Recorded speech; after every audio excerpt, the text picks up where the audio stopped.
ನಮಸ್ಕಾರ, ಜಿ ಕನ್ನಡ ನ್ಯೂಸ್ಗೆ ಸ್ವಾಗತ. ನಾನು ದಿವ್ಯಶ್ರೀ. ಮೊದಲ ಬ್ರೇಕಿಂಗ್ ಅಪ್ಡೇಟ್ ಬರ್ತಾ ಇದೆ, ನೋಡ್ತಾ ಹೋಗೋಣ. ಹೌದು, ಈಗಾಗಲೇ ಹೇಳಿದಂತೆ ಕದನ ವಿರಾಮ ಘೋಷಣೆಯಾಗಿದೆ. ಈ ನಿಟ್ಟಿನಲ್ಲಿ ಪಾಕಿಸ್ತಾನ ಭಾರತ ಡಿಜಿಎಂಒ ಅಧಿಕಾರಿಗಳ ಸಭೆ ನಡೀತಾ ಇದೆ. ಸೇನಾ ಕಾರ್ಯಾಚರಣೆಯ ಬಗ್ಗೆ ಎಷ್ಟೇ ಮಾತುಕತೆ. ಹೌದು, ಡಿಜಿಎಂಒ ಮೀಟಿಂಗ್ಗಳು ಅಂದ ಸಂದರ್ಭದಲ್ಲಿ ಯಾವ ರೀತಿಯ ಚರ್ಚೆ ಆಗತ್ತೆ, ಯಾವ ವಿಷಯ ಪ್ರಮುಖ ಅನ್ನೋ ಕುತೂಹಲಕ್ಕೆ ಉತ್ತರ ಇದು. ದೆಹಲಿಯಲ್ಲಿ ನಡೀತಾ ಇದೆ ಮಹತ್ವದ ಮೀಟಿಂಗ್. ಹಾಟ್ಲೈನ್ ಮೂಲಕ ಡಿಜಿಎಂಒಗಳ ಮಹತ್ವದ ಸಭೆ ಇದು. ಮೇಜರ್ ಜನರಲ್ ಕಾಶಿಫ್ ಅಬ್ದುಲ್ಲಾ ಮಧ್ಯೆ ಈ ಸಭೆ ನಡೀತಾ ಇದೆ. ಭಾರತದ ಲೆಫ್ಟಿನೆಂಟ್ ಜನರಲ್ ರಾಜೀವ್ ಘಾಯ್ ಭಾಗಿಯಾಗಿದ್ದಾರೆ. ಗಮನಿಸಬೇಕು, ಈ ಒಂದು ಮೀಟಿಂಗ್ ಬಹಳ ಪ್ರಮುಖ ವಿಚಾರ. ಯಾಕಂದ್ರೆ ಮೊನ್ನೆ ಏನೋ ಡೊನಾಲ್ಡ್ ಟ್ರಂಪ್ ಟ್ವೀಟ್ ಖಾತೆಯ ಮೂಲಕ ಇಬ್ಬರಿಗೂ ಕಂಗ್ರ್ಯಾಚುಲೇಟ್ ಮಾಡಿಬಿಟ್ರು, ಅಭಿನಂದನೆ ಸಲ್ಲಿಸ್ಬಿಟ್ರು. ಅಯ್ಯೋ, ಯುದ್ಧ ನಿಲ್ಲಿಸ್ಬಿಟ್ರಲ್ಲ, ಮತ್ತು ಯುದ್ಧದ ಆ ಸಂಧಾನದ ವಿಚಾರಕ್ಕೆ ಒಪ್ಪಿಗೆ ಸೂಚಿಸಿದ್ರಲ್ಲ ಅಂತ. ಆದರೆ ಆ ನಂತರ ಪಾಕ್ ನಡೆದುಕೊಂಡಂತಹ ರೀತಿ ಆದರೂ ಏನು, ಆ ಕದನ ವಿರಾಮ ಅಂತ ಆಗಷ್ಟೇ ಅನೌನ್ಸ್ ಆಗಿತ್ತು. ಅಷ್ಟರಲ್ಲೇ ನೋಡಿ ಪಾಕಿಸ್ತಾನ ತನ್ನ ಉಪಟಳವನ್ನು ಮುಂದುವರಿಸಿತ್ತು. ಇಂಥ ಒಂದು ಸನ್ನಿವೇಶದಲ್ಲಿ ಇವತ್ತಾಗ್ತಿರುವಂಥ ಡೆವಲಪ್ಮೆಂಟ್ಸ್ ಏನಿದೆ, ಇದು ಬಹಳ ಮುಖ್ಯ.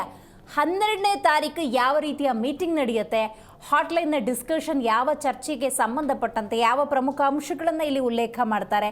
ಇದರ ಜೊತೆಗೆ ನರೇಂದ್ರ ಮೋದಿ ನೇತೃತ್ವದಲ್ಲೂ ಕೂಡ ಸಭೆ ಆಗ್ತಿರುವಂಥದ್ದು. ಇವತ್ತಿನ ಹಾಟ್ಲೈನ್ ಏನು ಡಿಸ್ಕಷನ್ ಆಗುತ್ತೆ ಅದರ ಆಧಾರದಲ್ಲೂ ಕೂಡ ಈ ಚರ್ಚೆ ಅನ್ನೋದು ಮುಂದುವರಿಯುವಂಥದ್ದು. ಅಂತಿಮವಾಗಿ ಕದನ ವಿರಾಮವೋ, ಉಲ್ಲಂಘನೆ ಮಾಡಿದ್ರೆ ಏನು, POK ಕತೆ ಏನು, ಹೀಗೆ ಭಾರತೀಯರು ಒಂದಷ್ಟು ಪ್ರಶ್ನೆಗಳನ್ನು ಇಟ್ಟುಕೊಂಡಿದ್ದಾರೆ. ಈ ಪ್ರಶ್ನೆಗೆ ಉತ್ತರ ಪಡೆದುಕೊಳ್ಳುವಂಥ ನಿಟ್ಟಿನಲ್ಲಿ ಇವತ್ತು ನಮ್ಮ ಚರ್ಚಾ ಕಾರ್ಯಕ್ರಮದಲ್ಲಿ ನಿವೃತ್ತ ಸೇನಾ ಅಧಿಕಾರಿಯಾಗಿರುವಂತಹ ಕರ್ನಲ್ ವೆಂಕಟೇಶ್ ಅವರು ಭಾಗಿಯಾಗಿದ್ದಾರೆ. ಸರ್, ನಮಸ್ಕಾರ. ನಮಸ್ಕಾರ ಸರ್, ಮೊನ್ನೆಯಿಂದ ನಾವೊಂದಷ್ಟು ಡೆವಲಪ್ಮೆಂಟ್ಸ್ ಬಗ್ಗೆ ಸುದೀರ್ಘವಾಗಿ ಚರ್ಚೆಯನ್ನು ಮಾಡ್ತಾ ಇದ್ದೀವಿ. ಇವತ್ತಿಗೆ ಬಂದು ನಿಂತ್ಕೊಂಡ್ಬಿಟ್ಟಿತ್ತು ಮೇ 12ಕ್ಕೆ ಏನಾಗುತ್ತೆ ಅಂತ. ಸದ್ಯ ಡಿಜಿಎಂಒಗಳ ಮೀಟಿಂಗ್ ಕೂಡ ಆಗ್ತಾ ಇದೆ.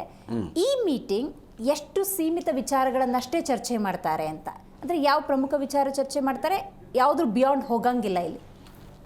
ಡಿಜಿಎಂಒ ಅಂತಂದ್ರೆ ಅವ್ರದ್ದು ಡಿಜಿಎಂಒ ಆಗಲಿ ನಮ್ದಾಗಲಿ, ಇದು director general of military operations ಅಂತ ಇವ್ರಿಗೆ ಕರೀತಾರೆ. ಇವ್ರು ಇರೋದು, ನಮ್ಮ ಡಿಜಿಎಂ ಇರೋದು ಡೆಲ್ಲಿ.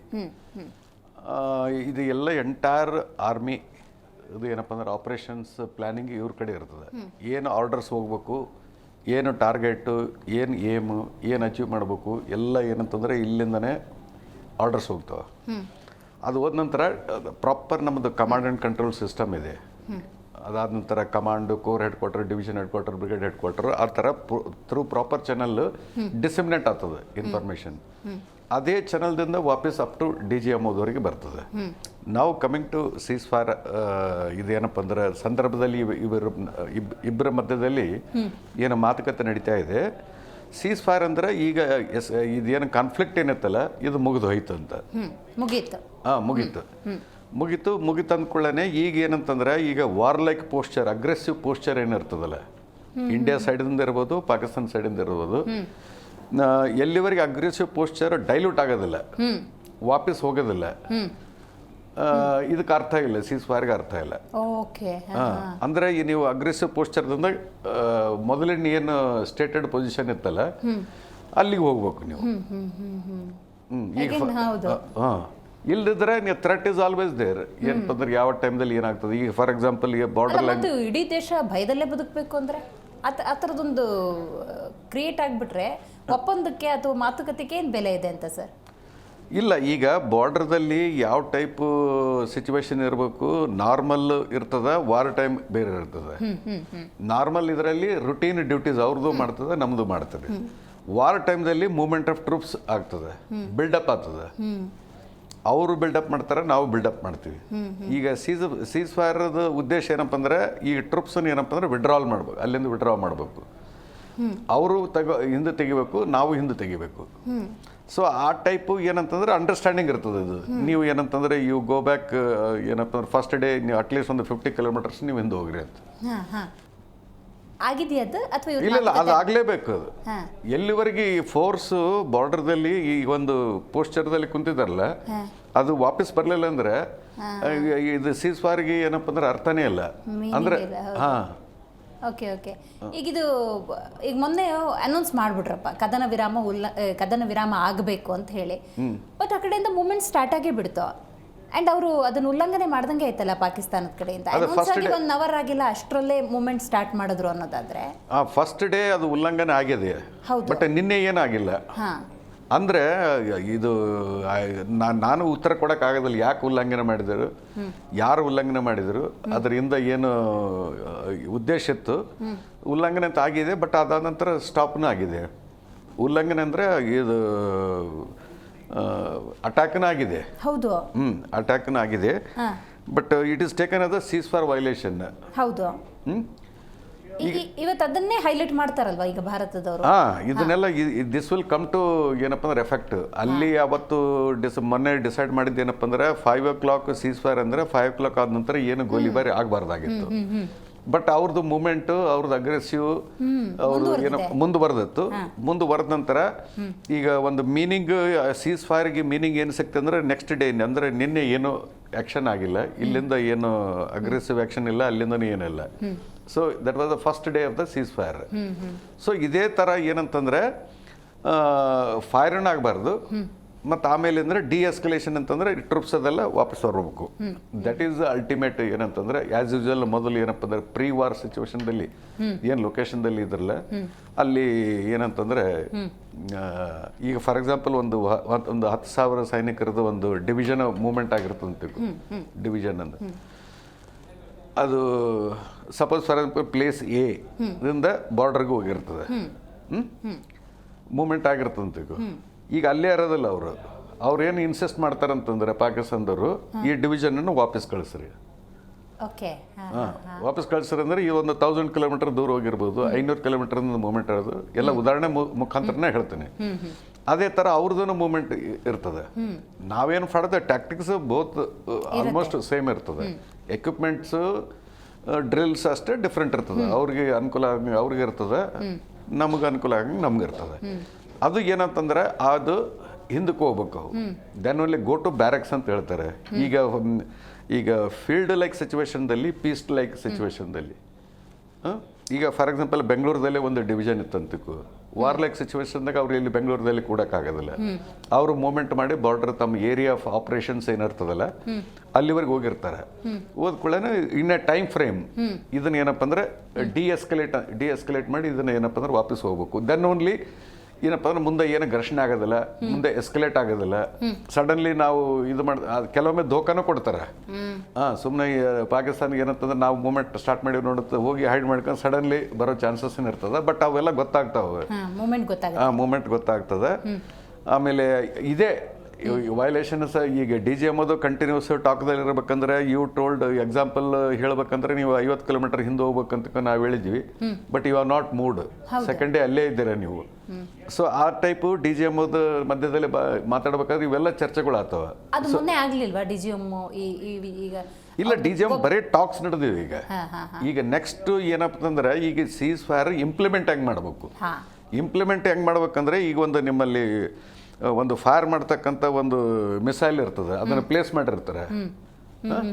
ಪ್ಲೇಸ್ ಮಾಡಿರ್ತಾರೆ, ಬಾರ್ಡರ್ದಲ್ಲೇ ಇರ್ತದೆ ಅದು, ಲೆಟಸ್. ಸೊ ಅದು ಅಲ್ಲೇ ಅಂತಂದ್ರೆ still there is a threat ಅಲ್ಲ ಅವ್ರದ್ದು. ಸೊ ಅದನ್ನ ಹೇಳ್ತಾರೆ, ಮೊದಲು ಇದು ಎಕ್ವಿಪ್ಮೆಂಟ್ ಮೂವ್ಮೆಂಟ್ ಮಾಡ್ರಿ ಅಂತ. ನಾವಂತೀವಿ ನಿಮ್ಮದು ಡ್ರೋನ್ಸ್ ಮೂವ್ಮೆಂಟ್ ಮಾಡ್ರಿ, ನಿಮ್ಮದು ಟ್ಯಾಂಕ್ಸ್ ಬ್ಯಾಕ್ ಮೂವ್ಮೆಂಟ್ ಮಾಡ್ರಿ. ಸೊ ಆ ಥರ ಇದು ಪರಸ್ಪರ ಇಬ್ಬರ ಜೊತೆಗೆ ಮಾತಾಡಿದಾಗ ಇವೆಲ್ಲ ಇಂಟೆಲಿಜೆನ್ಸ್ ರಿಪೋರ್ಟ್ಸು ಮತ್ತು ಫೀಲ್ಡ್ ರಿಪೋರ್ಟ್ಸ್ ಇರ್ತವೆ. ಅವು DGMO ಒಬ್ರಿಗೊಬ್ರು ಮಾತಾಡಬೇಕಾದ್ರೆ ಇದನ್ನು ಡಿಸ್ಕಸ್ ಮಾಡ್ತಾರೆ. 15 ನಿಮಿಷದ ಮಾತುಕತೆ ಅಲ್ಲ ಇದು. ಇಲ್ಲ, ಕಂಟಿನ್ಯೂಸ್ ಆಗಿರ್ತದೆ. ಯಾವ ಬೇಕಾಗ ಅವ್ರ ಹಾಟ್ ಲೈನ್ ಅಂತಂದ್ರೆ ಇಟ್ ಇಸ್ ನಾಟ್ 15 ನಿಮಿಷ, ದಿವಸದಲ್ಲಿ 15 ನಿಮಿಷ ಮಾತಾಡಿದ್ರೆ ಮುಗಿಸ್ಬಿಟ್ರೆ ಅಂತ ಅಲ್ಲ. ರಾತ್ರಿ 2 ಗಂಟೆಗೂ ಮಾತಾಡ್ಬೋದು, 3 ಗಂಟೆಗೆ ಮಾತಾಡ್ಬೋದು. ಸೊ ಅದು ಹಾಟ್ ಲೈನ್ ಏನಂತಂದ್ರೆ ಸೀದಾ ಇಲ್ಲಿ ಒಂದು ಕಡೆ ಹ್ಯಾಂಡ್ ಸೆಟ್ ಎತ್ತಿಬಿಟ್ರೆ ಇನ್ನೊಂದು ಸೆಟ್ ರಿಂಗ್ ಆಗಿಬಿಡ್ತದೆ. That is a hot line. So that secrecy of talks third ಪಾರ್ಟಿಗೆ ಗೊತ್ತಾಗೋದಿಲ್ಲ. Right sir. ಈಗ ಭಾರತದಾದ್ಯಂತ ಹೆಂಗಿದೆ ಅಂದ್ರೆ ಇದೊಂದು ಅವಕಾಶ ಇತ್ತು, ಪಾಕಿಸ್ತಾನವೇ ಕಾಲ್ ಕರ್ಕೊಂಡು ಬಂದಿತ್ತು.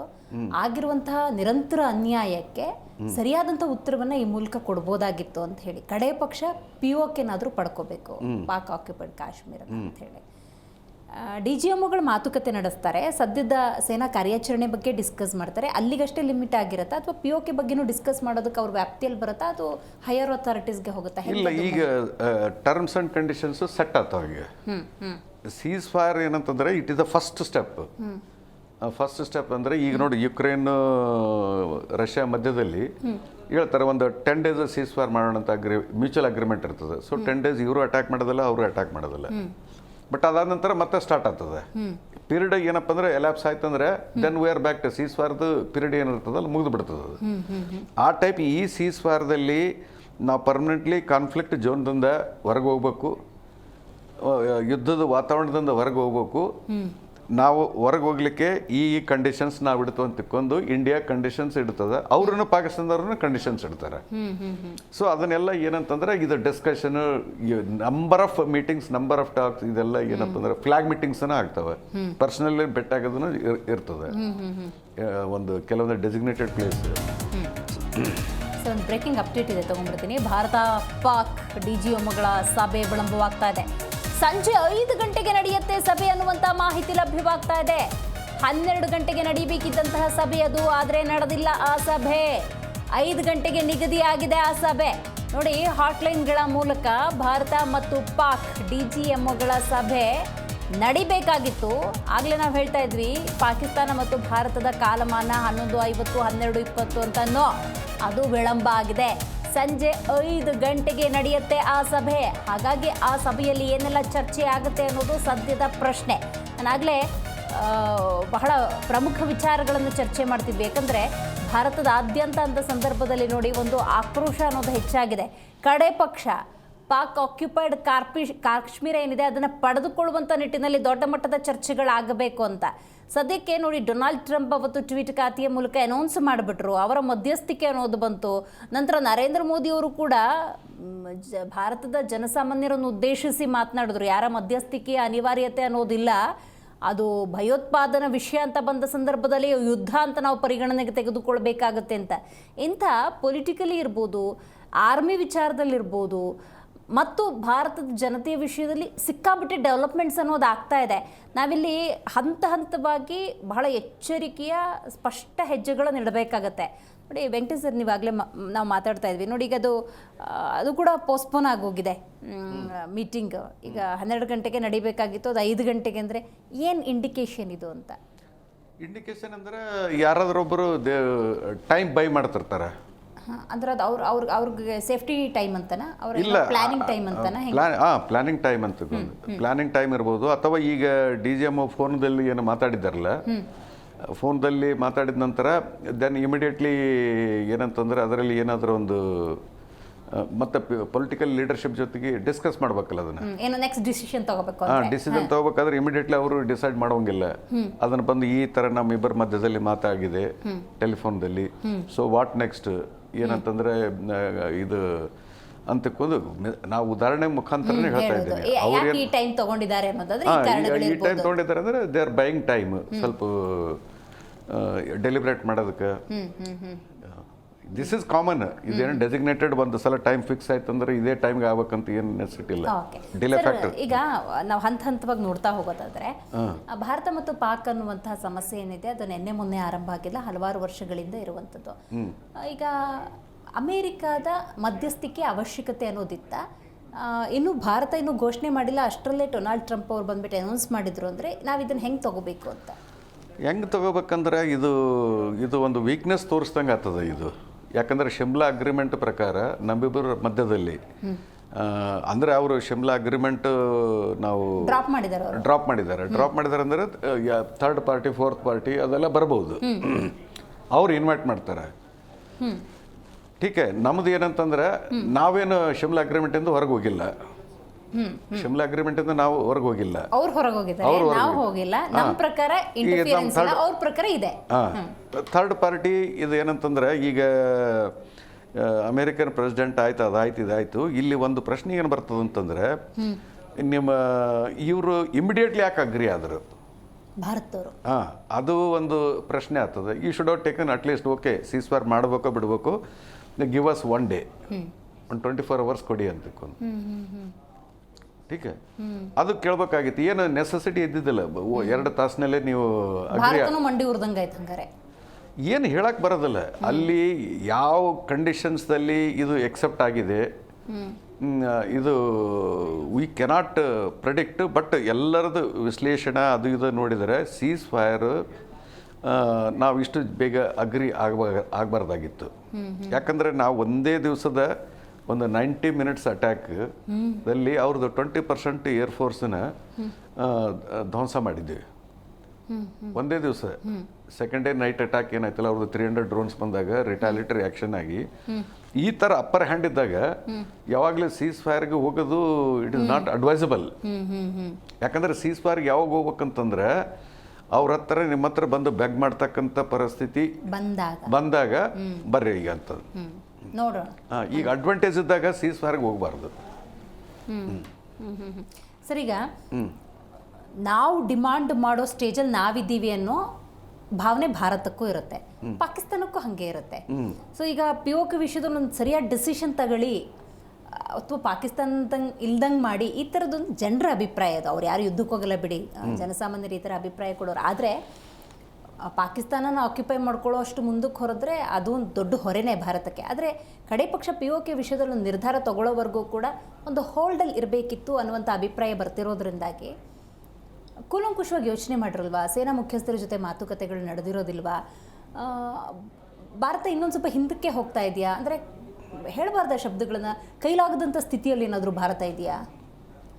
ಅಲ್ಲಿ ಕಂಪಲ್ಷನ್ ಏನಿದೆ ನಮಗೆ ಗೊತ್ತಿಲ್ಲ ಈಗ. ಮಣಿತಿದ್ದಾರೆ ಅದು ಡೆಫಿನೆಟ್ಲಿ ಒಂದು ರೀಸನ್ ಬೇಕಲ್ಲ, ಇಂಥ ಕಾರಣಕ್ಕೆ ಮಣಿತಿದ್ದಾರೆ ಅನ್ನೋದಕ್ಕೆ. ಈಗ ಅಟ್ಲೀಸ್ಟ್ ಸುದ್ದಿಗೋಷ್ಠಿ ಮಾಡಿ ಸಾಯಂಕಾಲ ಮಾತಾಡ್ತಾರೆ, ಮೋದಿ ಮಾತಾಡ್ತಾರೆ, ಅದರಲ್ಲಾದ್ರೂ ಒಂದು ಕ್ಲಾರಿಟಿ ಕೊಡ್ಬೋದಿತ್ತಲ್ಲ ಅಂತ ಭಾರತೀಯ ಪ್ರಶ್ನೆ ಮಾಡ್ತಾರೆ. ಹೌದು, ನೀವೊಂದು ಪ್ರಾಪರ್ ಏನಂತಂದ್ರೆ ಒಂದು TV ಪರ್ಚೇಸ್ ಮಾಡ್ಬೇಕಾದ್ರೂ 2-3 ದಿವಸದ್ದು ಯೋಚನೆ ಮಾಡ್ತೀರಿ, ವಿಚಾರ ಮಾಡ್ತೀರಿ, ಸರ್ವೆ ಮಾಡ್ತೀರಿ, ಎಲ್ಲ ರೇಟ್ಸ್ ಕಂಪೇರ್ ಮಾಡ್ತೀರಿ. ಒಂದು ಸಣ್ಣ ವಿಷಯ ಹೇಳಕತ್ತೀನಿ, ಇಂಥ ಒಂದು ದೇಶದ ವಿಷಯ ಬಂದಾಗ, ಸೆಕ್ಯೂರಿಟಿ ಇಂಟೆಗ್ರಿಟಿ ಬಂದಾಗ ನೀವು ಇಮಿಡಿಯೇಟ್ಲಿ ಯಾಕೆ ಅಗ್ರಿ ಆದ್ರಿ? ಇದೇ ಒಂದು ದಿವಸ 24 ಅವರ್ಸ್ ತಗೊಂಡು let me speak to my ಏನಂತಂದ್ರೆ DGM my army chiefs consult ಮಾಡಿ will come back to you ಅಂತ 1-2 ದಿವಸ ಟೈಮ್ ತಗೊಂಡ್ರೆ ಇದರಲ್ಲಿ ಏನೂ ಹಾರ್ಮ್ ಇದ್ದಿದ್ದಿಲ್ಲ. ಹಂಗೆ ಸ್ಟೇಟ್ಮೆಂಟ್ ಕೊಟ್ಟಿದ್ದಿದ್ರೆ ಅಮೆರಿಕದ ಮಧ್ಯಸ್ಥಿಕೆಗೆ ಡಿಸ್ರೆಸ್ಪೆಕ್ಟ್ ಮಾಡ್ದಂಗೆ ಏನಾದರೂ ಆಗ್ತಿತ್ತು ಅನ್ನೋ. C everything is fair in love and war. Disrespect ಪ್ರಶ್ನೆ ಅಲ್ಲ. ನಮ್ಮದು ಇಂಟಗ್ರಿಟಿ ಕಾಪಾಡಬೇಕು, ನಮ್ಮದು ಸುರಕ್ಷತೆ ಇರಬೇಕು, ನಮ್ಮ ಟರ್ಮ್ಸ್ ಅಂಡ್ ಕಂಡೀಷನ್ಸ್ ಮೊದಲು ಇದು ಮಾಡಬೇಕು. ನೀವು ಇವತ್ತು ಫೋನ್ ಮಾಡಿ ಒಂದ್ಸಲ ಹೇಳಿದ್ರೆ okay sir, yes sir, 3 bags full sir, you tell me sir what I want ಅಂತ ಒಂದು ಆ ಟೈಪ್ ಇರಬಾರ್ದು. ಯಾಕಂದ್ರೆ ನಿಮ್ದು ಒಬ್ಬರದೇ ನಿರ್ಧಾರ ಆಗಿಬಿಡ್ತದೆ. ಇಲ್ಲಿ ನೀವೆಲ್ಲರ ಕಂಪ್ಲೀಟ್ ಏನಪ್ಪ ಅಂದ್ರೆ ನಿಮ್ದು ಸೇನೆ ಇದೆ, ರಕ್ಷಣಾ ಮಂತ್ರಿ ಇದೆ, ಹೋಮ್ ಮಿನಿಸ್ಟರ್ ಇದೆ, ಕ್ಯಾಬಿನೆಟ್ ಕಮಿಟಿ ಇದೆ, ಎಲ್ಲರ ಜೊತೆಗೆ ಡಿಸ್ಕಸ್ ಮಾಡಿ ಈ ಥರ ಒಂದು ಆಫರ್ ಬಂದಿದೆ. ಐ ಡೋಂಟ್ ಮಾಡಿರ್ಬೇಕು ಬಟ್ ಅದೆಲ್ಲ ಮಾಡಿರಲ್ಲ ಅಂತ ಹೇಳಕ್ ಬರೋದು. ಆದ್ರೆ ಬಲಿಷ್ಠ ಭಾರತ ಅಂತ ಹೇಳ್ಕೊತಾರೆ. ಈಗ ಏನಂತಂದ್ರೆ ಇಂಥ ಯಾವ ಕಂಡೀಷನ್ದಲ್ಲಿ ಒಪ್ಕೊಂಡ್ರು, ಒಂದು ಸೀಕ್ರೆಟ್ ಇರ್ಬೋದು, ಕಾನ್ಫಿಡೆನ್ಷಿಯಲ್ ಇರ್ಬೋದು, ಅವರು ಡಿಕ್ಲೇರ್ ಮಾಡ್ಲಾರ್ದಾಗ ಇರ್ಬೋದು, that is okay, that is understandable. But ಪ್ರತಿಯೊಬ್ಬ ಪ್ರಜೆಗೂ ಕನ್ವಿನ್ಸ್ ಆಗ್ಬೇಕಲ್ಲ. ಹೌದು ಹೌದು, ಅದಾಗ್ತಿಲ್ಲ ಈಗ. ಅದು ಆಗ್ತಾ ಇಲ್ಲ ಈಗ. ಯಾಕಂದ್ರೆ ಇದು ಆಂಗರ್ ಇದೆ. ಹೌದು ಸರ್, ಹೌದು. There is some sort of anger. ಯಾಕೆ ಒಪ್ಕೊಂಡ್ರಿ ಇವ್ರು ಅಂತ. ಯಾಕಂದ್ರೆ ಎಲ್ಲ ಏನಂತಂದ್ರೆ ಒಂದು ಮಿಲಿಟರಿ ಮೈಟ್ ಏನತ್ತಲ್ಲ, ಅಡ್ವಾಂಟೇಜ್ ಇದ್ದಾಗ ಸೀಸ್ ಫೈರ್ಗೆ ಒಪ್ಕೊಳ್ಳೋದು ಇದು ಏನಂತಂದ್ರೆ ಇಟ್ ಇಸ್ ನಾಟ್ ಅಡ್ವೈಸಬಲ್. ಯಾಕೆ ಗೊಂದಲ ಸೃಷ್ಟಿ ಆಯ್ತು ಅಂದ್ರೆ ಸರ್, ಒಂದು ಕಡೆ ಟ್ರಂಪ್ ಟ್ವೀಟ್ ಮಾಡಿದ್ರು, ಈ ಕಡೆ ಸೇನಾ ಮುಖ್ಯಸ್ಥರೆಲ್ಲ ಮಾತಾಡಿ ರೈಟ್ ನೌ ಕದನ ವಿರಾಮ ಅಂತ ಹೇಳಿದ್ರು. ಅದೇ ಮೂಮೆಂಟ್ ಅಲ್ಲಿ ಮೋದಿ ಪ್ರಮುಖ ಮುಖ್ಯಸ್ಥರ ಜೊತೆ ಮಾತಾಡಿ ಭಯೋತ್ಪಾದನಾ ಕೃತ್ಯಗಳೇನಾದ್ರೂ ಭಾರತದ ಮೇಲೆ ಆಗುತ್ತೆ ಅಂದ್ರೆ ನಾವು ಯುದ್ಧ ಅಂತಾನೆ ಪರಿಗಣಿಸ್ತೀವಿ ಅಂತ ಗರ್ಜಿಸ್ತಾರೆ. ಲಿಂಕೇ ಆಗ್ತಿಲ್ಲ ಸರ್ ಮೂರಕ್ಕೂ. ಏನು ರಾಜತಾಂತ್ರಿಕ ಸಮಸ್ಯೆಗಳೇನಾದ್ರೂ ಇರ್ತಾವ? ಇಲ್ಲ ಇಲ್ಲ ಈಗ ಏನಿರ್ತದಂದ್ರೆ, ಈಗ ಪವರ್ಫುಲ್ ನೇಷನ್ಸ್ ಅಮೇರಿಕಾ ಎಷ್ಟು ದಾದಾಗಿರಿ ತೋರಿಸ್ತದೆ. ಈಗ ಒಂದು ಏನಿರ್ತಂದ್ರೆ ಒಂದು ಟ್ಯಾರಿಫ್ ವಾರ್ ನಡೆದದ. ಟೀಕೆ ಈಗ ಒಂದು ನೀವು ಸೀಸ್ ಫೈರ್ಗೆ ಒಪ್ಕೊಳ್ಳೋರು ಒಂದು ನನ್ನ ದೃಷ್ಟಿಯಲ್ಲಿ ಅಥವಾ ಇಡೀ 140 ಕೋಟಿ ಜನರ ದೃಷ್ಟಿಯಲ್ಲಿ ಏನು ಹೇಳಪ್ಪ ಅಂದ್ರೆ ಅನ್ಕಂಡೀಷನಲಿ ಒಪ್ಕೊಳ್ಳೋಕೆ ಹೋಗ್ಬೇಡ್ರಿ. ಕರೆಕ್ಟ್. ಅದಕ್ಕೆ 4-5 ಕಂಡೀಷನ್ಸ್ ಹಾಕ್ರಿ. ಇವು ಕಂಡೀಷನ್ಸ್ಗೆ ಒಪ್ಕೊಳ್ಳಂಗಿದ್ರೆ ನಾವು ಸೀಸ್ ಫೈರ್ ಮಾಡ್ತೀವಿ. ಈಗ already seize fire okay without any conditions okay ಅಂತಿದ್ರೆ ಈ ಸೀಸ್ ಫೈರಿಗೆ ಮೀನಿಂಗೇ ಇಲ್ಲ. ನಾವು ಏನಂತಂದ್ರೆ ನಮ್ದು ಎಷ್ಟು ಅಡ್ವಾಂಟೇಜ್ ಇತ್ತು ಅದನ್ನೆಲ್ಲ ಅಡ್ವಾಂಟೇಜ್ ಕಳ್ಕೊಂಡ್ಬಿಟ್ಟಿವಿ ಅಂತ. We have lost it. ಏನಾದರೂ ಕಂಡೀಷನ್ ಹಾಕಿ ಸೀಸ್ ಫೈರ್ಗೆ ತೊಗೊಂಡಿದ್ರೆ ವಿ ಡು ನಾಟ್ ನೋ. ಆ ಥರ ಏನಾದರೂ 4-5 ಕಂಡೀಷನ್ ಇಟ್ಟು ಸೀಸ್ ಫೈರ್ಗೆ ಹೋಗಿದ್ರೆ ಇಟ್ ಇಸ್ ಫೈನ್. ಇಂಥ ಕಂಡೀಷನ್ಗಳನ್ನು ಮುಂದಿಡಬಹುದು ಭಾರತ ಅನ್ನೋದಾದರೆ ಈ ಪ್ರಮುಖವಾಗಿ ಒಂದೆರಡು ವಿಚಾರ ಕಂಡೀಷನ್ಸ್ ಬೈ ಚಾನ್ಸ್ ಏನಪ್ಪ ಅಂದ್ರೆ ನಾವೇನು ಥಿಂಕ್ ಮಾಡ್ತೀವಿ ಆದರೆ ನೀವು ಕೂಡ ಥಿಂಕ್ ಮಾಡ್ಬೋದು. ಒಂದು ಇದೆಲ್ಲ ಪ್ರಾಬ್ಲಮ್ ಸ್ಟಾರ್ಟ್ ಆದದ್ದು ಟೆರರಿಸಮ್ದಿಂದ. ಸೊ ಈಗ ಏನಂತಂದ್ರೆ 21 ಮಾರ್ಕ್ ಮಾಡಿದ್ವಿ ನಾವು ಕ್ಯಾಂಪ್ಸ್. 21ರಲ್ಲಿ 9 ನಾವು ಮಾಡೀವಿ, 12 ಇನ್ನೂ ಬ್ಯಾಲೆನ್ಸ್ ಇದೆ. ಒಂದು ಕಂಡೀಷನ್ ಏನಪ್ಪ ಅಂದ್ರೆ ಮೊದಲು ಆ ಟೆರರ್ ಕ್ಯಾಂಪ್ಸ್ ಕ್ಲೋಸ್ ಮಾಡ್ರಿ, ಅಂದ್ರೆ ಅಲ್ಲಿ ಏನೇ ಆಕ್ಟಿವಿಟಿ ನಡಿಬಾರದು. ಅವ್ರು ಏನು ಮಾಡಲೇ ಅಥಾರಿಟಿನ ನಾವು ಏನಪ್ಪ ಅಂದ್ರೆ ಒಂದು ಮ್ಯೂಚುವಲ್ ಅಗ್ರೀಡ್ ಪೊಸಿಷನ್ದಲ್ಲಿ ಬಂದಿದ್ದೀವಿ. ಮ್ಯೂಚುವಲ್ ಅಗ್ರೀಡ್ ಪೊಸಿಷನ್ ಏನಪ್ಪ ಅಂದ್ರೆ ಇವು 12 ಏನು ಟೆರರ್ ಕ್ಯಾಂಪ್ಸ್ ಇದೆಯಲ್ಲ, ಫಸ್ಟ್ ಆಫ್ ಆಲ್ ಇದನ್ನು ಕ್ಲೋಸ್ ಮಾಡಿ. ಸೆಕೆಂಡ್ ಕಂಡೀಷನ್ ಏನು ಇಡ್ಬೋದಾಗಿತ್ತು, ಈಗ ಇನ್ನೂ ಮಾಸ್ಟರ್ ಮೈಂಡ್ ಮಾಡಿದವರು ಹಫೀಜ್ ಸಯ್ಯದ್, ಲಕ್ವಿ, ಮೌಲಾನಾ ಮಸೂದ್ ಅಜರ್, ಇವರೆಲ್ಲ ಟಾಪ್ ಲೀಡರ್ಸ್ ಒಂದೊಂದು ಆರ್ಗನೈಸೇಷನ್ ರನ್ ಮಾಡ್ತಾರೆ. ಜೈಷ್ ಎ ಮೊಹಮ್ಮದ್, ಲಷ್ಕರ್ ಎ ತೊಯ್ಬಾ ಮತ್ತು ಇನ್ನೊಂದು ಇದು, ಈ ಲೀಡರ್ನ ನಮಗೆ ಹ್ಯಾಂಡ್ ಓವರ್ ಮಾಡ್ರಿ. That is possible. ಈಗ ತೈಮೂರ್ ರಾಣಾ ಬಂದಿದ್ದಾನಲ್ಲ, ಈಗ ನಾವು ಡಿಮಾಂಡ್ ಮಾಡಿದ್ದಕ್ಕೆ ಬಂದಿದ್ದ.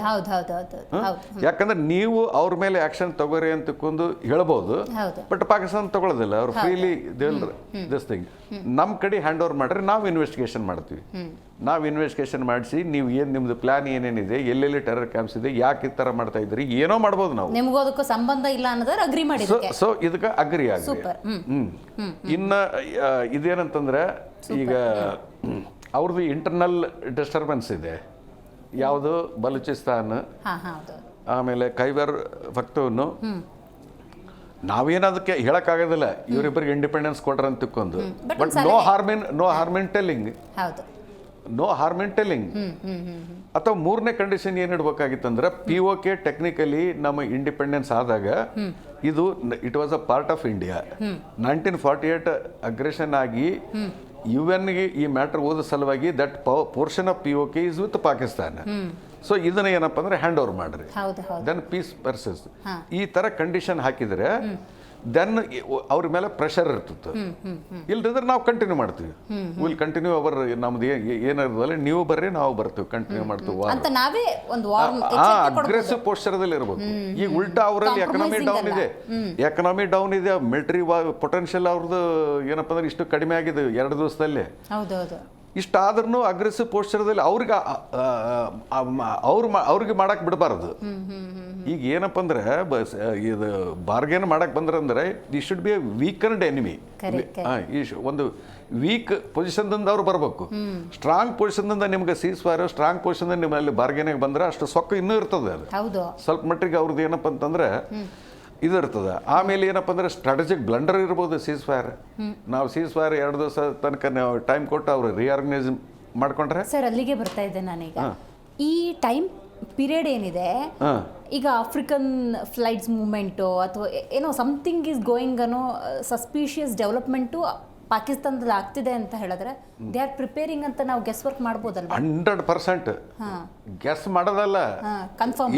ಅಂದ್ರೆ ಅವ್ರದ್ದು ಏಮು, ಅವ್ರದ್ದು ಏನಪ್ಪ ನಿಯತ್ತು ಸರಿ ಇದ್ದಿದ್ದಲ್ಲ ಅಂದ್ರೆ ದೇ ಆರ್ ಬೇಸಿಕಲಿ ಏನಂತಂದ್ರೆ ಇದನ್ನ ಅವರು ರೀಕೂಪ್ ಮಾಡ್ತಾ ಇದ್ದಾರೆ. ಮತ್ತೆ ಏನಂತಂದ್ರೆ ಈಗ ಬೇರೆ ಬೇರೆ ದೇಶದ ಏರೋಪ್ಲೇನ್ ಬಂದು ಫಾರ್ ಎಕ್ಸಾಂಪಲ್ ಈ ಫ್ಲೈಟ್ ಪಾತ್ರದಲ್ಲಿ ಎಲ್ಲ ಗೊತ್ತಾಗ್ತದೆ ಯಾವ ಪ್ಲೇನು ಎಲ್ಲಿಂದ ಹೋಯ್ತು, ಎಲ್ಲಿ ಲ್ಯಾಂಡ್ ಆಯ್ತು. ಅದು ಸ್ಪೆಷಲಿ ಪ್ಯಾಸೆಂಜರ್ ಪ್ಲೇನ್ ಅಲ್ಲದೆ ಬೇರೆ ಕಾರ್ಗೋ ಪ್ಲೇನ್ ಇದ್ದು ಅಥವಾ ಮಿಲಿಟರಿ ಪ್ಲೇನ್ ಇತ್ತು. ಸೊ ವಿ ಶುಡ್ ಆಲ್ವೇಸ್ ಏನಪ್ಪ ಅಂದ್ರೆ ಅದನ್ನ ಡೌಟ್ ಮಾಡಬೇಕು, ಯಾಕೆ ಇದು ಹೋಗಿತ್ತು, ವೈಟ್ ಲ್ಯಾಂಡೆಡ್. ಸೊ ಆ ಥರ ಡೌಟ್ ಮಾಡಿ ಈಗ ಫಾರ್ ಎಕ್ಸಾಂಪಲ್ ರೀಆರ್ಗನೈಸ್ ಆದ್ರಪ್ಪ ಅಂದ್ರೆ ಒಂದು ಎನಿಮಿಗೆ ಏನಂತಂದ್ರೆ ನಿಮ್ಗೆ ನೀವೇ ಟೈಮ್ ಕೊಟ್ಟಂಗೆ ಆಯ್ತು. ಆಮೇಲೆ 2 ದಿವಸ ಆದ ನಂತರ ಅವ್ರು ಮತ್ತೆ ವೈಲೇಟ್ ಮಾಡ್ತಾರೆ.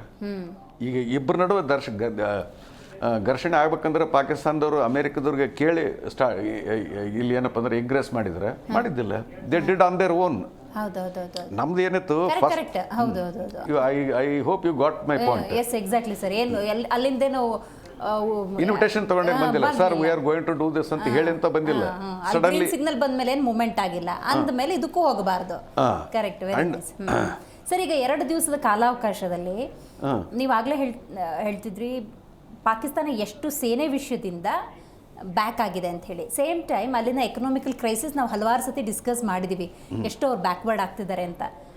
ಒಂದೊಂದು ಗಂಟೆ ಅಥವಾ ಒಂದೊಂದು ದಿವಸದ ಅವಕಾಶ ಇತರ ದೇಶಗಳ ಜೊತೆಗಿನ ಸಪೋರ್ಟ್ ತಗೊಳಕ್ಕೆ ಸಾಕಾ ಅವರಿಗೆ, ಅಥವಾ ಸಪೋರ್ಟ್ ಕೊಡೋರು ಇದ್ದಾರಾ?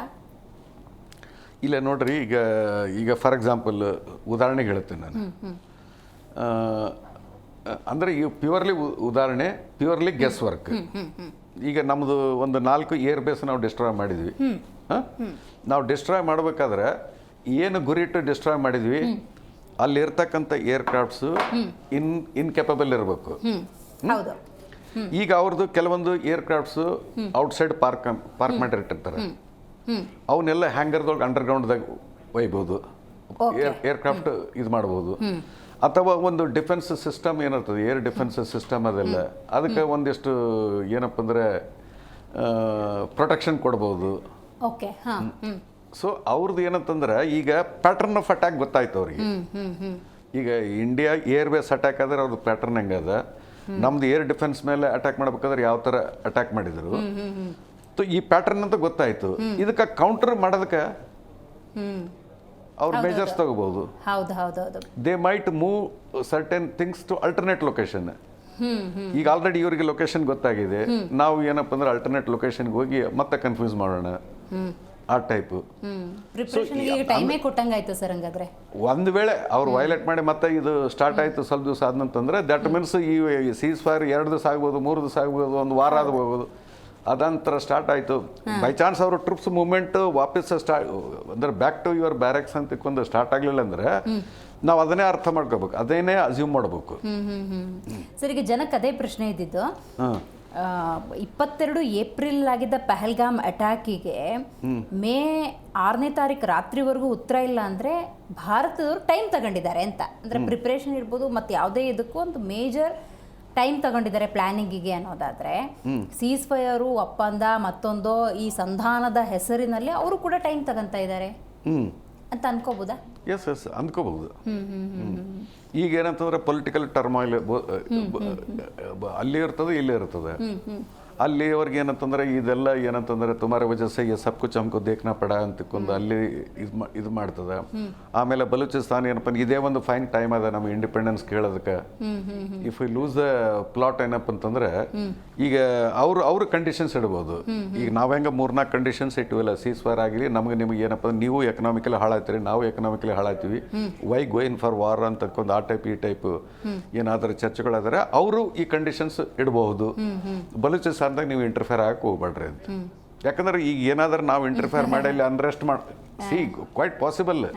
ಈಗೆಲ್ಲ ಎಲ್ಲ ಇಂಟೆಲಿಜೆನ್ಸ್ ಏಜೆನ್ಸೀಸ್ ಅಂಬಿ ದೂದ್ ಕಾ ದುಲಾವ ನೀ ಫಾರ್ ದಟ್ ನೇಷನ್. ನಿಮ್ಮ ನ್ಯಾಷನಲ್ ಇಂಟ್ರೆಸ್ಟ್ ಏನಿರ್ತದಲ್ಲ ಅದು ಫಿಲ್ಫಿಲ್ ಮಾಡಕ್ಕೆ ಯು ಕ್ಯಾನ್ ಡೂ ಎನಿಥಿಂಗ್.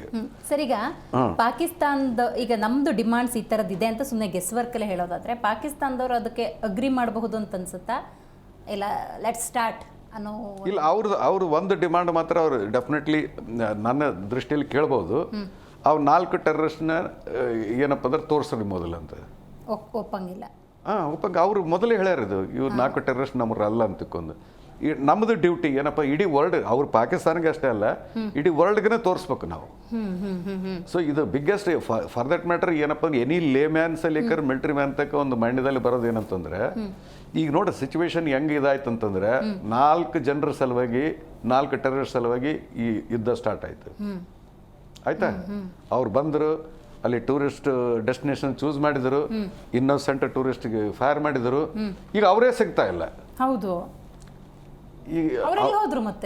ಅದು ಬಿಗ್ಗೆಸ್ಟ್ ಪ್ರಶ್ನೆ ಅದು.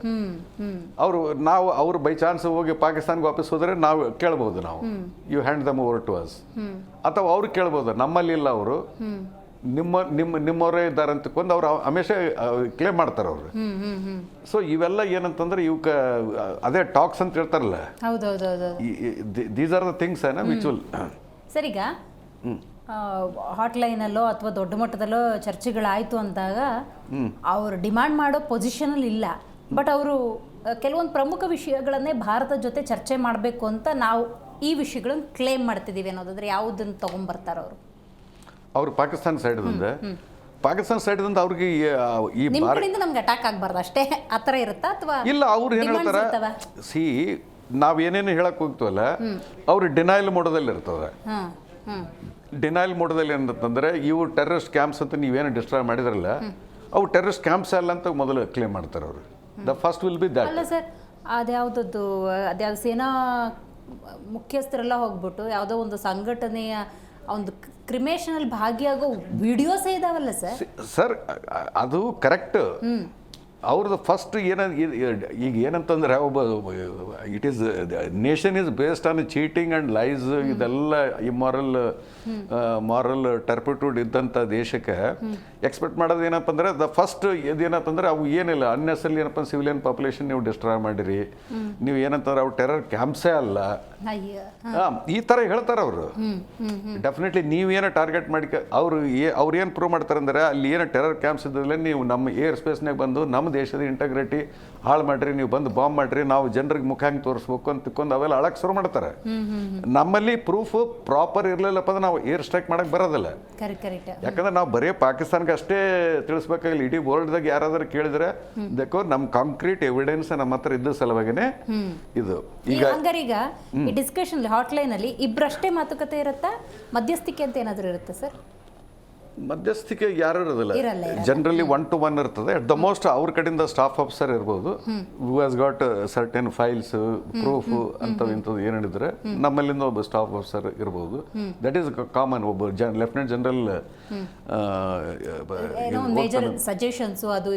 ಸಜೆಷನ್ ಕೊಡೋದಿಲ್ಲ, ಅಸಿಸ್ಟೆನ್ಸ್ ಮಾಡೋದಕ್ಕೆ DGMO is a big shot. ಇವ್ರು ಏನಪ್ಪ ಅಂದ್ರೆ DGMO ಇರೋದು ನನ್ನ classmate, my coursemate Rajiv.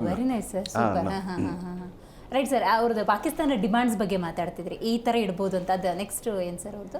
Next ಈಗ ಅಂದಾಗ ನಾವು ಏನಂತಂದ್ರೆ ಲುಕ್ ಏನಂತಂದ್ರೆ ನಾವು ನಿಮ್ಮ ದೇಶನ ಹಾಳು ಮಾಡೋದು ಇಂಟ್ರೆಸ್ಟ್ ಇಲ್ಲ, ನಮ್ಗೆ ಈ ತರ ಪ್ರೂಫ್ ಇದೆ. ಅವರೆಲ್ಲ ಮತ್ತೆ ನಮ್ಮ ಪ್ರೆಸ್ ಬ್ರೀಫ್ ಮಾಡಿದಾಗ ಅವರೆಲ್ಲ ಟಾರ್ಗೆಟ್ ನಂಬರ್ 1 ಹಿಡಿದು 9ವರೆಗೆ ಆ ಲೊಕೇಶನ್ದಲ್ಲಿ ಯಾರಿದ್ರು, ನಮ್ಮ ಇಂಡಿಯಾದಲ್ಲಿ ಯಾವ್ಯಾವ ಟೆರರ್ ಕ್ಯಾಂಪ್ ಮೇಲೆ ಅವ್ರು ಅಟ್ಯಾಕ್ ಮಾಡಿದ್ರು 26/11 ಹಿಡಿದು ಉರಿ, ಪಠಾನ್ಕೋಟ್, ಪಹಲ್ಗಾಮ್, ಪುಲ್ವಾಮಾ ಮತ್ತು IC-814 ಕಂಧಾರ್ಗೆ ಹೈಜಾಕ್ ಆಯ್ತಲ್ಲ, ಅವರೆಲ್ಲ ಇದ್ದದ್ದು ಇವೆಲ್ಲ ಇನ್ಫಾರ್ಮೇಷನ್ನು ಈಗ ನಮ್ಮಲ್ಲಿ ಇಂಟೆಲಿಜೆನ್ಸ್ ಏಜೆನ್ಸಿ ಏನಿರ್ತದಲ್ಲ ಕಲೆಕ್ಟ್ ಮಾಡ್ತದೆ. ಕಲೆಕ್ಟ್ ಮಾಡಿಕೊಂಡು ಈಗ ಇತ್ತೀಚೆಗೆ ಮುಂಜಾನೆ ಇನ್ನೊಂದು ಚಾನಲ್ದಲ್ಲಿ ಡಿಸ್ಕಸ್ ಮಾಡ್ಬೇಕಾದ್ರೆ ಇವನ್ ನಮ್ದು ಇಸ್ರೋದು ಏನೋ ಸ್ಯಾಟಲೈಟ್ ಥ್ರೂ ಈ ಪಿಕ್ಚರ್ಸ್ ತೊಗೊತಾರೆ. ಈಗ ನಾವು ಸ್ಟುಡಿಯೋದಲ್ಲಿ ಕುಂತೀವಿ, ನಮ್ಮ ಪಿಕ್ಚರ್ ತೊಗೊಳಕ್ಕಿಲ್ಲ, ಬಟ್ ಓಪನ್ ಬಿಲ್ಡಿಂಗು ಅದು ಇದು ತಿರುಗಾಟ ಮೂವ್ಮೆಂಟ್ ಇದೆಲ್ಲ ನೋಡಿದರೆ ಅವು ರೆಸೊಲ್ಯೂಷನ್ ಏನಪ್ಪ ಅಂದ್ರೆ ಫ್ರಮ್ ಸ್ಯಾಟಲೈಟು ಇರ್ತಕ್ಕಂಥ ಲೊಕೇಶನ್ದಲ್ಲಿ 1 ಮೀಟರ್ ಬೈ 1 ಮೀಟರ್ ರೆಸೊಲ್ಯೂಷನ್ವರೆಗೆ ಅವರು ಏನಪ್ಪ ಅಂದ್ರೆ ಅಲ್ಲಿವರೆಗೆ ಬರ್ತದೆ. ಈಗ ಉಸಾಮಾ ಬಿನ್ ಲಾಡನ್ ಇವನೇ ಅಂತಕ್ಕೊಂದು ಅಮೆರಿಕನ್ ಸ್ಯಾಟಲೈಟ್ ಹೆಂಗೆ ಫೈಂಡ್ ಔಟ್ ಮಾಡಿತು, that took lot of time. ಈ ಒಂದು first of all doubtful building ಬರ್ತದೆ, ಒಂದು ಮೂಮೆಂಟ್ಸ್ ನೋಡಿರ್ತಾರೆ. ಈಗ ಉಸಾಮಾ ಲಾಡನ್ ಅಷ್ಟು ದಿವಸವರೆಗೆ ಯಾಕೆ ಬದುಕಿದ ಅಂತಂದ್ರೆ ಮೊಬೈಲ್ ಯೂಸ್ ಮಾಡ್ತಿದ್ದಿಲ್ಲ. ದಿಸ್ ಈಸ್ ಎ ಎನಿಮಿ, ನಿಮ್ಗೆ ಲೊಕೇಶನ್ ಕೊಟ್ಬಿಡ್ತದೆ. So he was using only pager, message ಕೊಡೋದು ಮೆಸೇಜ್ ಬರೋದು ಅಷ್ಟೇ ಇಟ್ಟಿದ್ರು. ಅದನ್ನ ಇಂಟರ್ಸೆಪ್ಟ್ ಮಾಡೋದಾಗಲಿ ಇದು ಬರೋದಿಲ್ಲ. ಸೊ ಯಾರಾದರೂ ಒಂದು ಈಗ ನೆಟ್ವರ್ಕ್ ಇದರಿಂದ ಫೈಂಡ್ ಔಟ್ ಮಾಡಕ್ಕೆ ಬರೋದು, ಲೊಕೇಶನ್ ಫೈಂಡ್ ಔಟ್ ಮಾಡೋಕ್ಕೆ, GPS ಲೊಕೇಶನ್ ಫೈಂಡ್ ಔಟ್ ಮಾಡೋಕ್ಕಾಗೋದಿಲ್ಲ. So that is why all big shots terror ಇದ್ದಾರಲ್ಲ normally they are away from the mobile phone. ಯಾಕಂದ್ರೆ ಅವ್ರ ಲೊಕೇಶನ್ನು ಟ್ರ್ಯಾಕಿಂಗು ಈಸಿಲಿ ಸಿಕ್ಬಿಡ್ತದೆ. ದೇ ಆರ್ ಎಷ್ಟು ಈ ಟೆಕ್ನಾಲಜಿಯಿಂದ ದೂರ ಇರ್ತಾರೆ ಅಷ್ಟು ಅವ್ರಿಗೆ ಸೇಫ್ಟಿ. ಅವ್ರಿಗೆ ನಮಗೆ ತಿಳಿದ ಪ್ರಕಾರ ಉಸಾಮಾ ಬಿನ್ ಲಾಡನ್ ಇವನೇ ಅಂತಕ್ಕೊಂದು ಕನ್ಫರ್ಮ್ ಆಗ್ಬೇಕಲ್ಲ. ಕನ್ಫರ್ಮ್ ಆಗ್ಬೇಕಂತಂದ್ರೆ ಅವು ಈವ್ನಿಂಗ್ ವರಂಡದಲ್ಲಿ ವಾಕ್ ಮಾಡ್ತಿದ್ರು ಅಂದ್ರೆ ಹೈ ವಾಲ್ಡ್ ಬಿಲ್ಡಿಂಗ್ ವಾಕಿಂಗ್ ಬರ್ತದೆ. ಲಾಡನ್ ವಾಕಿಂಗ್ ಬರ್ಬೇಕಾದ್ರೆ ಆತನ ಹೈಟ್ ನೋಡ್ಯಾರ. ಆಮೇಲೆ ಈಗ ಶಾಡೋ ಬೀಳ್ತದಲ್ಲ ವಾಕ್ ಮಾಡ್ಬೇಕಾದ್ರೆ ಡೇ ಟೈಮ್ದಲ್ಲಿ, ಆ ಶಾಡೋ ಹೈಟ್ ನೋಡ್ತಾರೆ. ನೋಡಿ ಈ ಮನುಷ್ಯ ಈತನ ಫಿಸಿಕಲ್ ಫೀಚರ್ಸ್ ಇಷ್ಟಿದೆ, 7 feet ಟಾಲ್ ಇದ್ದಾನೆ, ಥಿನ್ ಇದ್ದಾನೆ, ಲೀನ್ ಇದ್ದಾನೆ ಅಂತ ಎಲ್ಲ ಕ್ಯಾಲ್ಕುಲೇಷನ್ಸ್ ಆಗ್ತಾವ. ಒನ್ಸ್ ದೇ ಆರ್ 100% ಕನ್ಫರ್ಮ್ಡ್ ಅಂದ್ರೆ ಅವ್ರದ್ದು ಅಮೇರಿಕದು ಪ್ರೆಸ್ಟೀಜ್ ಪ್ರಶ್ನೆನೂ ಬರ್ತದೆ. ಈಗ ಬೈ ಚಾನ್ಸ್ ಅಲ್ಲಿ ಮಾರ್ಕೋಸ್ನ ಕರ್ಕೊಂಡು ಬಂದು ಸೀದಿಂದ ಬಂದು ಪಾಕಿಸ್ತಾನಿಗೆ ಸೀದಾ ಹೆಲಿಕಾಪ್ಟರ್ದಿಂದ ಕಮಾಂಡೋಸ್ ಕೆಳಗೆ ಇಳಿಯೋವರೆಗೆ ಪಾಕಿಸ್ತಾನ್ಗೆ ಗೊತ್ತಾಗ್ಲಿಲ್ಲ. ಅಲ್ಲಿ ಬಂದಾಗ ಬೈ ಚಾನ್ಸ್ ಅಲ್ಲಿ ಉಸಾಮಾ ಬಿನ್ ಲಾಡನ್ ಇದ್ದಿದ್ದಿಲ್ಲ ಅಂತ ತಿಳ್ಕೊ, ಬೇರೆ ಯಾರೋ ಇನ್ನೋಸೆಂಟ್ ಪರ್ಸನ್ ಇದ್ರು, ಇನ್ನೊಬ್ಬ ಟೆರರಿಸ್ಟ್ ಇದ್ನಪ್ಪ ಅಂದ್ರೆ ಅವ್ರದ್ದು ನಿಮ್ದು ಯಾಕೆ ಕಮಾಂಡು, ನಿಮ್ಗೆ ಎಲ್ಲ you killed a wrong person ಅಂತ ತಿಳ್ಕೊಂಡು credible. So that is why ನಾವು ಈಗ 9 ಟೆರರ್ ಕ್ಯಾಂಪ್ಸ್ ಐಡೆಂಟಿಫೈ ಮಾಡಿವಿ ಅಂದ್ರೆ 100% ಪ್ರೂಫ್ ಇರ್ತದೆ.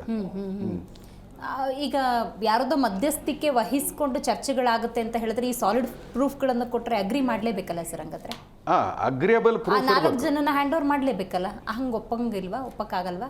ಇಲ್ಲ ಒಪ್ಪಕ್ಕಾಗ್ತದೆ. ಇದು ಏನಂತಂದ್ರೆ ಈಗ 26/11ದಾಗ 11 ಟೆರರಿಸ್ಟ್ ಇದ್ರು. 11 ಬೈ ಸಿ ರೂಟ್ ಬಂದಿದ್ರು.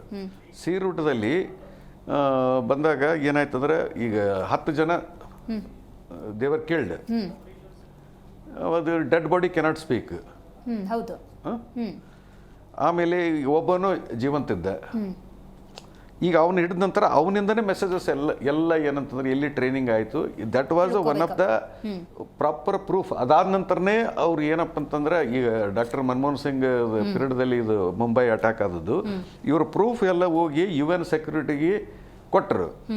ಕೊಟ್ಟ ನಂತರ ಅವಾಗ ಏನು ಮಾಡಿದ್ರು, ಅವ್ರನ್ನ ಗ್ರೇ ಲಿಸ್ಟ್ನಾಗ ದೇರ್ ಇಸ್ ಕಾಲ್ಡ್ ಒಬ್ಬ ದೇಶದಿಂದ ಏನಪ್ಪ ಅಂದ್ರೆ ಫಸ್ಟ್ ಗ್ರೇ ಲಿಸ್ಟಲ್ಲಿ ತರ್ತಾರೆ, ಆಮೇಲೆ ಬ್ಲ್ಯಾಕ್ ಲಿಸ್ಟಲ್ಲಿ ತರ್ತಾರೆ. ಗ್ರೇ ಲಿಸ್ಟಲ್ಲಿ ಅಂದ್ರೆ ಎಷ್ಟು ಏನಪ್ಪ ಅಂದ್ರೆ ಫ್ರೀ ಲೋನ್ ಕೊಡಬಾರ್ದು, ಇದು ಕೊಡಬಾರ್ದು, ಆ ಟೈಪ್ ಈ ಟೈಪ್ ಅಂತಕ್ಕೊಂದು ಕೆಲವೊಂದು UN ತಂದೆ ಆದಂಥ ಒಂದು ಚಾರ್ಟರ್ ಇರ್ತದೆ. So they can impose restrictions. ಅದೆಲ್ಲ ಕನ್ವಿನ್ಸ್ ಆಗ್ಬೇಕಂತಂದ್ರೆ you have to have proof. ಈಗ ಕೋರ್ಟ್ದಲ್ಲೇ ನೀವು ಹೋಗ್ರಿ, ನೀವು ಒಬ್ಬ ಐ ವಿಟ್ನೆಸ್ ಮರ್ಡರ್ ಆದ್ರೂ it takes so much of time to prove. ಅದ್ರಂಗೆ ನೀವು ಇನ್ನೊಂದು ದೇಶದ ಮೇಲೆ ಇನ್ನೊಬ್ಬರ ಮನುಷ್ಯರ ಮೇಲೆ ಅಲಿಗೇಷನ್ ಮಾಡ್ಬೇಕಂದ್ರೆ if you have proof you are in a stronger position. Sir, ಈಗ ಸೀಸ್ ಫೈರ್ ಅಂತ ಅನೌನ್ಸ್ ಆಯಿತು, ಬಟ್ ಜನಕ್ಕೇನು ಕುತೂಹಲ ಇತ್ತು ಅಂದರೆ 22ನೇ ತಾರೀಕಿಂದ ಆ ಘಟನೆ ಆದಮೇಲಂತೂ ರಾಜತಾಂತ್ರಿಕವಾಗಿ ಪಾಕಿಸ್ತಾನವನ್ನು ಹೆಂಗೆ ಕಟ್ಟಾಕಬೇಕು ಅದಕ್ಕೆ ನೋಡಿ ಕೇಂದ್ರ ಸರ್ಕಾರದವರು ದೊಡ್ಡ ನಿರ್ಧಾರ ತಗೊಂಡಿದ್ದಾರೆ ಅಂತ ಹೇಳಿ, ಸಿಂಧೂ ನದಿದು, ಅಟಾರಿ ಗಡಿದು, ಈ ಥರದ್ದೆಲ್ಲ ಒಂದಷ್ಟು ಡಿಸಿಷನ್ ತೊಗೊಂಡ್ರಲ್ಲ, ಅವು ಡ್ರಾಪ್ ಆಗ್ತವೆ ಅಥವಾ ಅದು ಕಂಟಿನ್ಯೂ ಆಗ್ತವೆ ಹೆಂಗೆ? ಇಲ್ಲ ಸೀಸ್ ಫೈರ್ದಲ್ಲಿ ಕೆಲವೊಂದು ಏನಂತಂದ್ರೆ ಸೀಸ್ ಫೈರ್ ಅಂದ್ರೆ ಓನ್ಲಿ ಸೇನಾ ಕಾರ್ಯಾಚರಣೆ ಇಲ್ಲ ಓನ್ಲಿ ಫೈರ್ ಮಾಡಬಾರ್ದು. ಸೀಸ್ ಫೈರ್ ಮೀನಿಂಗ್ ಏನಂತಂದ್ರೆ ಅದಷ್ಟೇ, ಉಳಿದದ್ದೆಲ್ಲ ಏನಂತಂದ್ರೆ ದೇ ಆರ್ ಸ್ಟಿಲ್ ಓಪನ್. ಅಂದ್ರೆ ಅವು ಏನೇನು ರೆಸ್ಟ್ರಿಕ್ಷನ್ಸ್ ಹಾಕಿದ್ರೆ that will remain. Only thing that ಇದು ಆ ಕಡೆಯಿಂದ ಈ ಕಡೆಯಿಂದ ಆ ಕಡೆಗೆ ಏನೂ ಆಗಲ್ಲ, ಫೈರಿಂಗ್ ಆಗಲ್ಲ. ಸೀಸ್ ಫೈರ್ ಅಂದ್ರೆ ಫೈರ್ ಮಾಡಬಾರ್ದು, ನೀವು ಮಾಡಬಾರ್ದು, ನಾವು ಮಾಡಲ್ಲ ಅಷ್ಟೇ. ಉಳಿದದ್ದೆಲ್ಲ ಏನಂತಂದ್ರೆ ಇಟ್ ಇಸ್ ಸಬ್ಜೆಕ್ಟ್ ಟು ಇದು ನಂಬರ್ ಆಫ್ ಮೀಟಿಂಗ್ಸ್ ಆಗ್ತಾವೆ, ನಂಬರ್ ಆಫ್ ನೆಗೋಷಿಯೇಷನ್ಸ್ ಆಗ್ತಾರೆ. ಸೊ ಇವೆಲ್ಲ ಆಗಿ ಕಡೆಗೆ ಏನಂತಂದ್ರೆ ಇದು ಓನ್ಲಿ ಮಿಲಿಟರಿಗೆ ಸಂಬಂಧಪಟ್ಟದ್ದು ಸೀಸ್ ಫೈರ್. ಬಾಕಿ ಇದಕ್ಕೆ ನಮ್ಗೆ ಕನ್ಸರ್ನ್ ಇಲ್ಲ. ಗೌರ್ಮೆಂಟ್ ಅದು ಬೇರೆ ಟಾಪಿಕ್, ಬೇರೆ ಇದು. ಬಟ್ ಅವು ಅಲ್ಟಿಮೇಟ್ಲಿ ಯಾವ್ದಾದ್ರು ಒಂದು ಅಕಾರ್ಡ್ ಸೈನ್ ಮಾಡೋದಿತ್ತು, ಮತ್ತೆ ಇವೆಲ್ಲ ಬರ್ತಾವೆ ಈಗ. ಅಲ್ಲ ಸರ್, ಈಗ ಸೀಸ್ ಫೈರ್ ಅನ್ನೋ ಸದ್ಯದ ಡಿಸಿಷನ್ ತಗೊಂಡ್ರು ಕೂಡ ಗಡಿ ಭಾಗದಲ್ಲಿ ಇರ್ಬೋದು ಅಥವಾ ಜಮ್ಮು ಕಾಶ್ಮೀರ ಆ ಭಾಗದಲ್ಲಿ ಆತಂಕ ಜಾಸ್ತಿ ಆಗಿಲ್ಲ. ಮತ್ತು ಪಾಕಿಸ್ತಾನದ ಹಿಸ್ಟ್ರಿ ನೋಡಿದ್ರೆ ಅವರೇ ರಿಪೀಟೆಡ್ಲಿ ಅಟ್ಯಾಕ್ ಮಾಡಿರೋದ್ರಿಂದಾಗಿ ಸೀಸ್ ಫೈರ್ ಇದ್ರೇನು, ಯಾವ ಒಪ್ಪಂದಗಳನ್ನು ಮಾಡ್ಕೊಂಡ್ರೇನು ಇವ್ರ ದುಪ್ಪಟ್ಟಳ ಇದ್ದಿದ್ದೆ ಅನ್ನುವಂಥ ಭಾವನೆ ಭಾರತೀಯರಿಗಿದೆಯಲ್ಲ, ಇದಕ್ಕೆ ಹೆಂಗೆ ಸೊಲ್ಯೂಷನ್ ಕೊಡ್ತಾರೆ? ಕೇಂದ್ರ ಸರ್ಕಾರ ಯಾವ ಥರ ಸೊಲ್ಯೂಷನ್ ಕೊಡುತ್ತೆ? ಏನು ಸೊಲ್ಯೂಷನ್ ಇಲ್ಲ. ನೀವು ಅಲ್ಲ, ಇದು ಟೆರರ್ ಆಕ್ಟಿವಿಟೀಸ್ ಅವರು ಏನಂತಂದ್ರೆ 1989 ನೀವು ಕೌಂಟ್ ಮಾಡಿದ್ರೆ 35 ಇಯರ್ಸ್. ಹೌದು, 35 ಇಯರ್ಸ್ ಅವರಿಗೆ ನಾವು ಎಷ್ಟೋ ಪ್ರೂಫ್ ಕೊಟ್ಟಿವಿ, ಎಷ್ಟೋ ಇದು ಮಾಡಿದೀವಿ, ಅವ್ರಿಗೆ ಒಪ್ಪಂಗೂ ಇಲ್ಲ. ಯಾಕಂದ್ರೆ ಅವ್ರಿಗೆ ಏನಾಗ್ಬಿಟ್ಟದ ಈಗ ಇದು ಒಂದು ಇಟ್ ಹ್ಯಾಸ್ ಬಿಕಮ್ ಒಂದು ಕಂಟ್ರಿನ ಚೆಕ್ಮೇಟ್ ಮಾಡ್ಬೇಕಂತಂದ್ರೆ ಟೆರರ್ ಇಸ್ ದ ಬೆಸ್ಟ್. ಇದು ಏನಂತಂದ್ರೆ terror is the best weapon. So ಅವರಿಗೆ ಈಗ ಬೈ ಚಾನ್ಸ್ ಈಗ ಇದುವರೆಗೆ ಇಷ್ಟು ದೊಡ್ಡ ಕಾನ್ಫ್ಲಿಕ್ಟ್ ಆಗಿದ್ದೆ ಅಂದ್ರೆ ಇದು ಈ ಟೈಪ್ ಇದಾಗಿಲ್ಲ. ಈಗ ಸ್ವಲ್ಪ ಪಾಠ ಸ್ವಲ್ಪ ನೋವಾಗಿರ್ತದೆ ಅವ್ರಿಗೆ. ಅಂದ್ರೆ ಅಷ್ಟು ಅವ್ರಿಗೆ ಇದುವರೆಗೆ ಬರೇ ಮಾತಾಡೋದು, ಓಕೆ ಸರ್ ಹಮ್ ಕರೆಂಗೆ sir, Abhi ಹಮಾರ pass Koi terrorist ನೇ ಸರ್, ಅಬ್ ಕ್ಯಾ ಬಾತ್ ಕರ ಸರ್, ಹವಾ ಮೇ ಬಾತ್ ಕರ, ಇವೆಲ್ಲ ನಡೀತಿತ್ತಲ್ಲ. ಈಗಲ್ಲ, ನಾವು ದೇ ವಿಲ್ ಆಲ್ಸೋ ಥಿಂಕ್. ಈ ಟೆರರ್ ಆಕ್ಟಿವಿಟೀಸ್ಗೆ ನೋಡಿ ಇಷ್ಟ ಆಗಿದೆ ಅನ್ನೋದಾದ್ರೆ ಅಂತ ಒಂದು ಉತ್ತರ ಕೊಟ್ಟಂಗೆ ಆಗಿದೆ. ಇಷ್ಟ ಆಗಿದೆ. ಅವ್ರು ನೆಕ್ಸ್ಟ್ ನಮ್ಮ ಇಂಡಿಯಾನು ಕ್ಲಿಯರ್ ಮಾಡ್ತದೆ. ನೀವು ನೆಕ್ಸ್ಟ್ ಟೈಮ್ ಏನಾದ್ರೂ ಟೆರರ್ ಅಟ್ಯಾಕ್ ನಮ್ಮಲ್ಲಿ ಆಯ್ತಂತಂದ್ರೆ ಇದ್ರದ್ದು ಡಬಲ್ ನಾವು ರಿಯಾಕ್ಟ್ ಮಾಡ್ತೀವಿ ನೋಡಂತ. ಸದ್ಯಕ್ಕೆ ಪಾಕಿಸ್ತಾನದಲ್ಲಿ ಎಷ್ಟರ ಮಟ್ಟಿಗೆ ನಾಶ ಆಗಿದೆ ಸರ್? ಏನು ಕಳ್ಕೊಂಡಿದ್ದಾರೆ ಅವರು?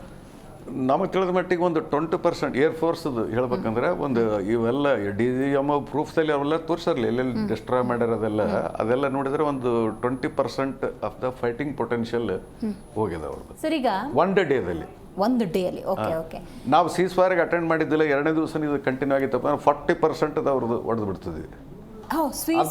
ಅಟೆಂಡ್ ಆಗದಿರಂಗೂ ಇರ್ಬೋದಾ? ಈಗ ಹಾಟ್ ಮೇಲ್ ಡಿಸ್ಕಷನ್ಗೆ ಅಟೆಂಡ್ ಆಗದಿರಂಗೂ ಇರ್ಬೋದಾ?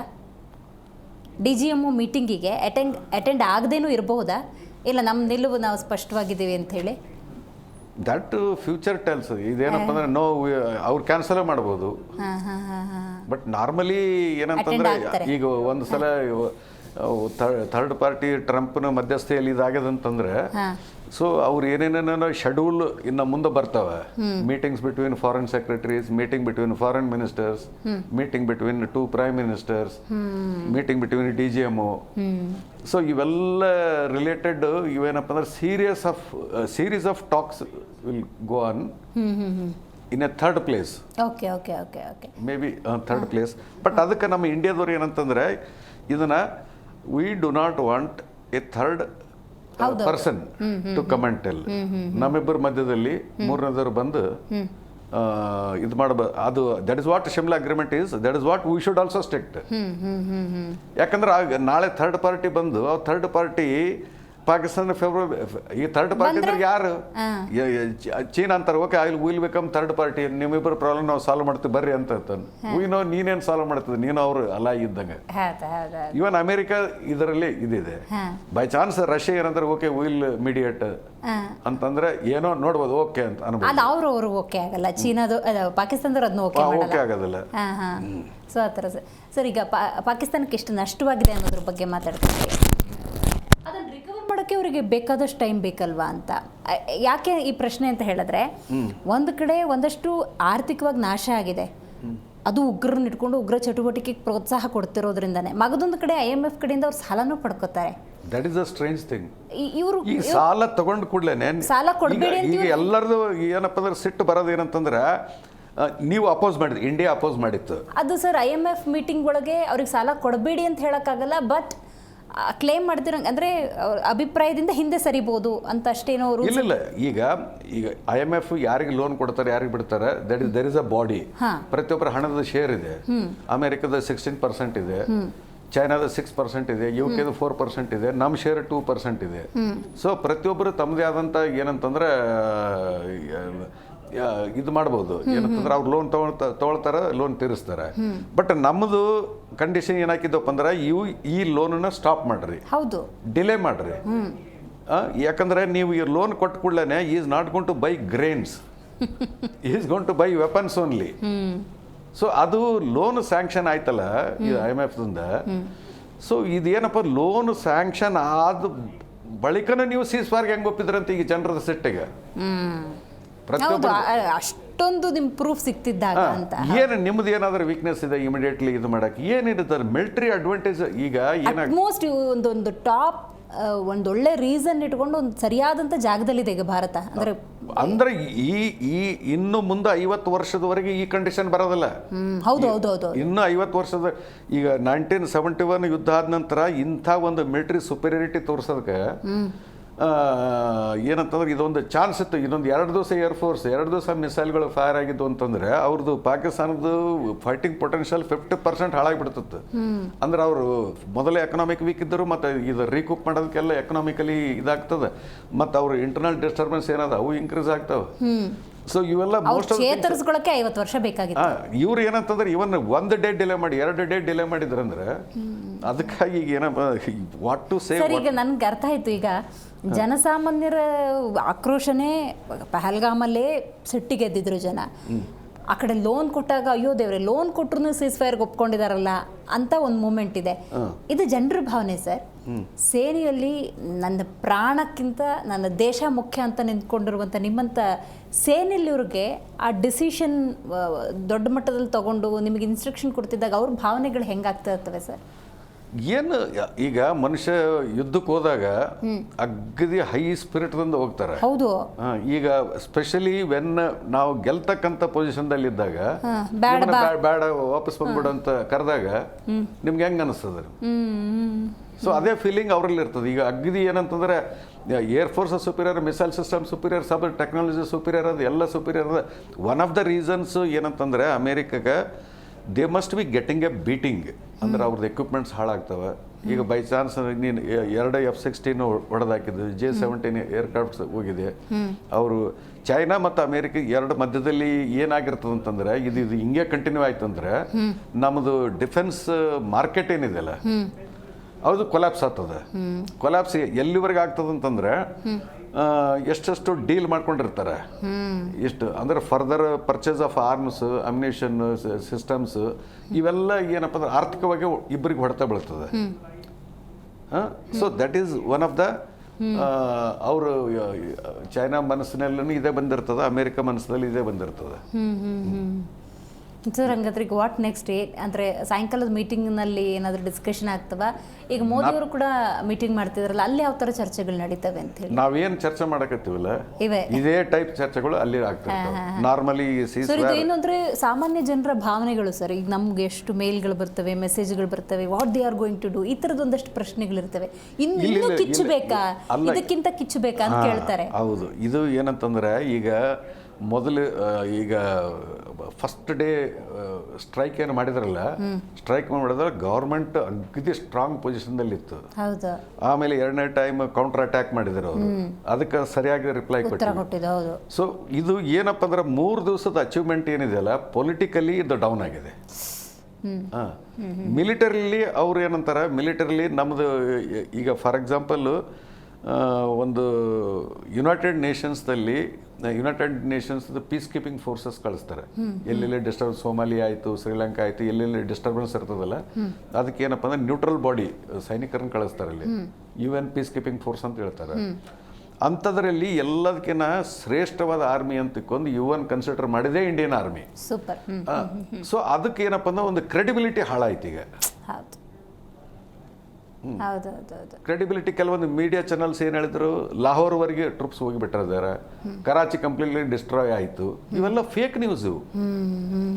ಈಗ ಕರಾಚಿವರೆಗೆ ಲಾಹೋರ್ವರೆಗೆ ಟ್ರೂಪ್ಸ್ ಹೋಗಿದ್ದಾರೆ? ಇಲ್ಲ.